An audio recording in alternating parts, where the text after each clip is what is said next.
It's a poor village of just a couple hundred people, where running water is considered a luxury.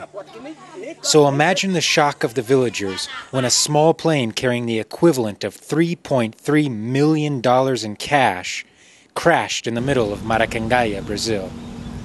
The pilots on the plane, all of whom died, were transporting the cash on behalf of a Brazilian bank.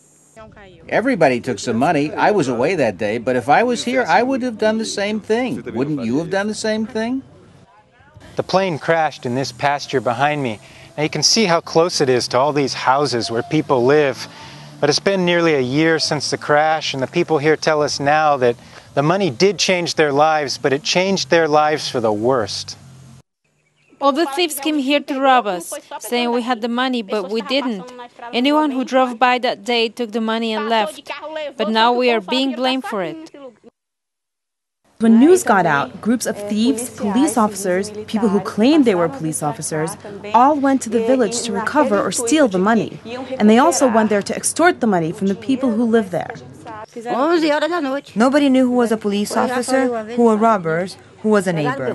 Someone entered my house at 11 p.m. looking for money. They took my son, grabbed him, and broke his arm. And they didn't find any money because I did not have any money. One villager was even killed. Only 10% of the money has been recovered.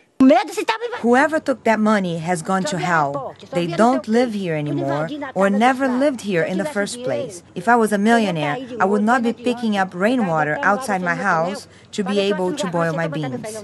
The investigation has switched from the search for the missing millions to who were the criminals that were tormenting the villagers. Either way, the money is probably gone forever. There was no accounting for how much money was taken and how much was supposedly recovered by the police. It's been about a year since the millions literally fell from the sky, and for the people of Maracangaya it remains a strange and painful experience. Leaving their once quiet village turned upside down forever in the most unimaginable of ways. Many villagers here can only explain it away to a higher spirit. Before, we lived comfortably here, but after that plane crashed, it's been like a plague, a curse. Someone sent that plane to us from the heavens to curse us.